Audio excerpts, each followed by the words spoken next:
നമുക്ക് വരുന്ന incoming call out going കോളും ഒക്കെ റെക്കോർഡ് ചെയ്യാൻ ചിലർക്കൊക്കെ ഈ കോളൊക്കെ റെക്കോർഡ് ചെയ്ത് സൂക്ഷിക്കുന്നൊരു ശീലമുണ്ട്. അപ്പോൾ ഒരുപാട് ആൾക്കാർ ചോദിച്ചിക്ക് ഏതാണ് ഏറ്റവും നല്ലൊരു കോൾ റെക്കോർഡർ ഏതാണ്. നമ്മളെ ഫോണിൽ ഇൻബിൽറ്റ് ആയിട്ട് കോൾ റെക്കോർഡ് ചെയ്യാനുള്ള ഓപ്ഷൻ ഉണ്ട്. എല്ലാ ഫോണിലും ഇല്ല കേട്ടോ. ചില ഫോണിൽ പ്രത്യേകിച്ച് സാംസങ്ങിൻ്റെ ഒക്കെ അധിക ഫോണിലും അധിക മോഡലിലും ഉണ്ട്. എല്ലാ മോഡലും എനിക്ക് ചെക്ക് ചെയ്യാൻ കഴിയില്ലല്ലോ. ഞാൻ കുറച്ച് ഫോണൊക്കെ നോക്കിയാലൊക്കെ കണ്ടിക്ക്, ചിലതിലൊന്നും കണ്ടിക്കില്ല. അപ്പോൾ നിങ്ങൾ ഉപയോഗിക്കുന്ന ഫോൺ ഏതാണെന്ന് അറിയാലോ, ഒന്ന് ചെക്ക് ചെയ്ത് നോക്കുക. ഈ രീതിയിൽ നമുക്ക് കോള് റെക്കോർഡ് ചെയ്യാം. ഓട്ടോമാറ്റിക്കായിട്ട് എല്ലാ കോളും റെക്കോർഡ് ചെയ്യുക, അതും നല്ല ക്ലാരിറ്റി തന്നെ. അത് ഫോണിൽ ഇൻബിൽറ്റ് ആയിട്ടുള്ളൊരു സെറ്റിങ്സ് ആണ്. അതെങ്ങനെയാണ് എനേബിൾ ചെയ്യേണ്ടത്?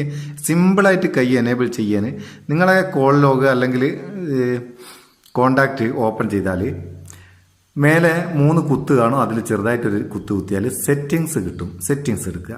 സെറ്റിങ്സ് എടുത്താൽ ഇവിടെ നിങ്ങൾക്ക് കാണാം റെക്കോർഡ് കോൾസ് എന്നുള്ള ഓപ്ഷൻ. അതൊന്ന് ഓപ്പൺ ചെയ്തിട്ട് ഇവിടെ കോൾ റെക്കോർഡ് കോൾസ് എന്നുള്ളത് ഒന്ന് ഓൺ ആക്കി കൊടുക്കുക. അപ്പോൾ ഒരു നോട്ടീസ് വരും, ഒരു കൺഫേം കൊടുക്കുക. ഓട്ടോമാറ്റിക്കായിട്ട് കോൾ റെക്കോർഡ് ചെയ്യുന്ന ആ സിസ്റ്റം ഓണായി.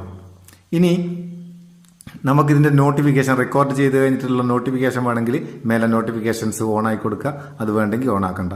ഇനി ചെയ്യേണ്ടതെന്ന് വെച്ചാൽ നമ്മളെ കോൾ റെക്കോർഡ് ചെയ്യുന്ന കോള് എവിടെയാണ് സേവ് ആകേണ്ടത്? അതൊരു ക്ലിപ്പായിട്ടുണ്ടാവുമല്ലോ. അത് ഈ സ്റ്റോറേജ് ലൊക്കേഷൻ ഓൺ ചെയ്താൽ ഇവിടെ ഇന്റേണൽ സ്റ്റോറേജ് ഉണ്ട്, SD കാർഡും ഉണ്ട്. നിങ്ങൾക്ക് SD കാർഡിലാണ്ട് ഇവിടെ SD കാർഡ് സെറ്റ് ചെയ്ത് കൊടുക്കുക, അല്ലെങ്കിൽ ഇന്റേണൽ സ്റ്റോറേജിനെ സെറ്റ് ചെയ്ത് കൊടുക്കുക. ഇത്രയേ ഉള്ളൂ. സംഭവം വളരെ സിമ്പിളാണ്. പക്ഷേ ഇതൊരു അധികം ആൾക്കും അറിയില്ല. എന്നിട്ട് ഏതെങ്കിലും തേർഡ് പാർട്ടി ആപ്ലിക്കേഷൻ വെച്ചൊക്കെ റെക്കോർഡ് ചെയ്യുക. സിമ്പിളായിട്ട് നമുക്ക് നമ്മളെ ഫോണിൽ തന്നെ റെക്കോർഡിംഗ് ഓപ്ഷൻ ഉണ്ട്. നിങ്ങളെ ഫോണിലൊന്ന് ചെക്ക് ചെയ്ത് നോക്കുക. എല്ലാ ഫോണിലും ഇല്ല, അത് ഞാൻ പ്രത്യേകം പറയാമെന്ന്. ചില ഫോണിലാണല്ലോ. സാംസങ്ങിൻ്റെ ഒക്കെ പുതിയ വെർഷൻ ഫോണിലൊക്കെ ഉണ്ട്. പഴയ വെർഷൻ ഫോണിലുണ്ടോ ഇല്ലയോ എന്നുള്ളത് എനിക്കത്ര അക്യൂറേറ്റ് ആയിട്ട് പറയാനാകില്ല. ചില ഫോണിലാണ് കണ്ടിട്ടുള്ളൂ. അപ്പം ഈ വീഡിയോ നിങ്ങൾക്ക് ഇഷ്ടപ്പെട്ടിരിക്കേണ്ട ഒരു ലൈക്ക് കൊടുക്കുക. പിന്നെ ചാനൽ സബ്സ്ക്രൈബ് ചെയ്തിട്ടില്ല, സബ്സ്ക്രൈബ് ചെയ്യുക, അഭിപ്രായം അറിയിക്കുക. നമുക്ക് അടുത്ത വീഡിയോയിൽ നല്ല സെഗ്മെന്റ് കാണാം. നിങ്ങളെ സ്വന്തം Muthus Meppayur. Thank you so much.